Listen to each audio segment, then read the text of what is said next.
A partir de agora, você reza refletindo o Evangelho do Dia, com Monsenhor Lucas Batista. O Senhor esteja convosco. Proclamação do Evangelho de Nosso Senhor Jesus Cristo, segundo São Lucas. Capítulo 8, do versículo 16 a 18.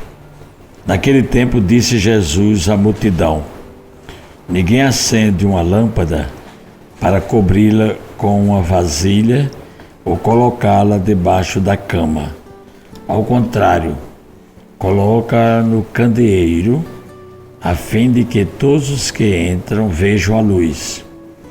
Com efeito, tudo que está escondido deverá tornar-se manifesto, e tudo o que está em segredo deverá tornar-se conhecido e claramente manifesto. Portanto, prestai atenção à maneira como vós ouvis, pois quem tem alguma coisa será dado ainda mais, e aquele que não tem será tirado até mesmo o que ele pensa ter. Palavra da salvação. Caríssimos ouvintes da 91.9 do nosso YouTube e do nosso Instagram, estamos justamente no final do mês de setembro, que foi dedicado aqui no Brasil pela Igreja como o mês da Bíblia, e também o mês do dízimo, que é bíblico.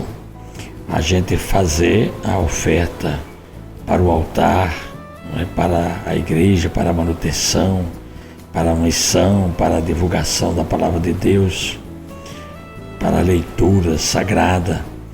Então isso tudo é nosso, é da nossa obrigação de cristão, ouvir a palavra e também, através de gestos concretos, ajudar na divulgação dessa palavra, através da catequese, do mês das missões que é pelo mundo inteiro, e de pelo mundo inteiro pregar a palavra de Deus. E o Evangelho de hoje, ele usou essa imagem da luz, porque Jesus veio como luz para iluminar toda a humanidade. E a primeira criação de Deus foi: haja a luz. A gente encontra em Gênesis, para separar as trevas, para iluminar a escuridão. E a lua, que também deixou na noite com os luzeiros, para manifestar justamente a claridade de Deus, a bondade de Deus. E a gente agora está ouvindo aqui essa parábola do Evangelho de hoje, que ninguém acende uma lâmpada para colocá-la debaixo da mesa, mas em cima do candeeiro. Santo Agostinho, ele diz que o vaso, e a cama, o candeeiro e a cama, é uma referência à carne da gente.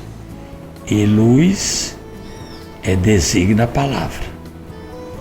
Aí Santo Agostinho comenta esse texto, dizendo que por estas palavras Jesus ensina, em sentido figurado, a confiança com que se deve pregar, para que ninguém, por medo de prejuízos carnais, esconda a luz da ciência.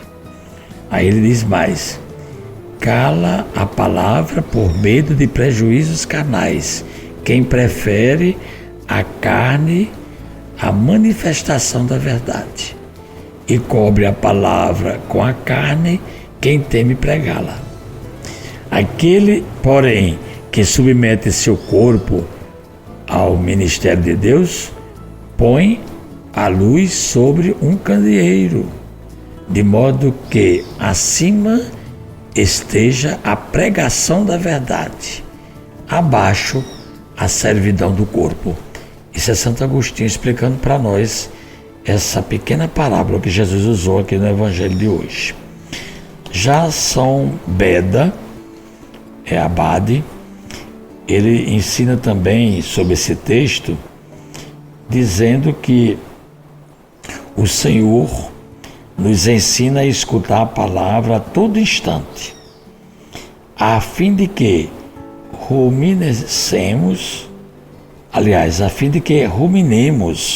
continuamente no nosso coração e possamos lançá-la aos ouvidos dos outros. É isso aqui que a gente poderia entender, não é? Quer dizer, não só escutar, não só ser um ouvinte, mas ruminar, como a vaca, o boi, né, fica ruminando o alimento, o capim, para depois digerir.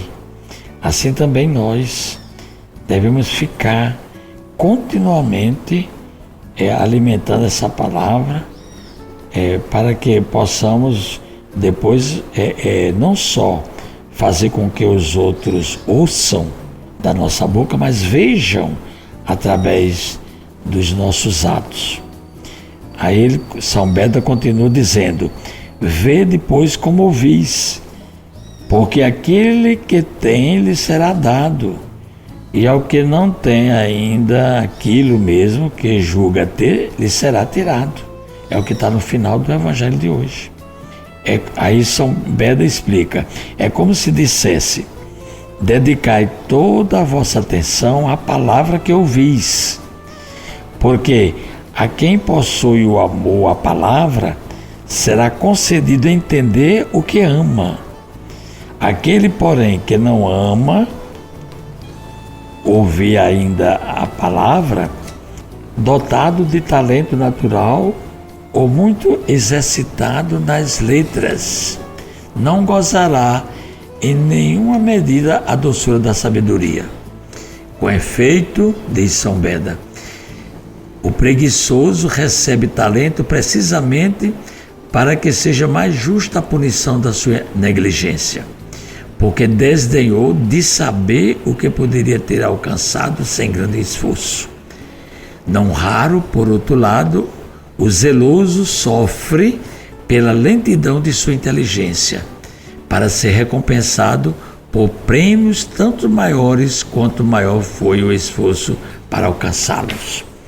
E concluindo a nossa reflexão, nós queríamos dar como exemplo o santo de hoje, São Pio Pietrelcina, que procurava viver de forma intensa a palavra de Deus.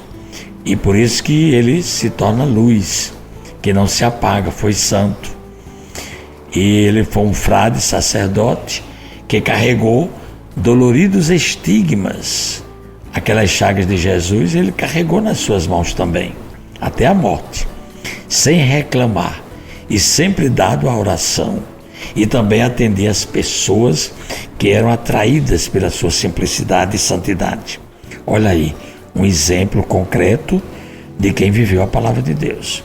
Aí o que é que acontece? É que nós que estamos hoje ouvindo aqui na rádio, ou no nosso YouTube, no nosso Instagram, nós devemos também nos esforçar para viver com fervor esta verdade de Cristo. Rezemos dizendo: Deus eterno e todo-poderoso, que destes ao presbítero São Pio Pietrelcina a graça singular de participar da cruz de vosso Filho, e por seu ministério renovastes as maravilhas de vossa misericórdia. Concedei-nos por sua intercessão que nos associemos continuamente à paixão de Cristo e cheguemos alegremente à glória da ressurreição. Por Cristo nosso Senhor. Amém. Acabamos de ouvir São Lucas, capítulo 8, do versículo 16 a 18. Você ouviu o Evangelho do Dia, com Monsenhor Lucas Batista.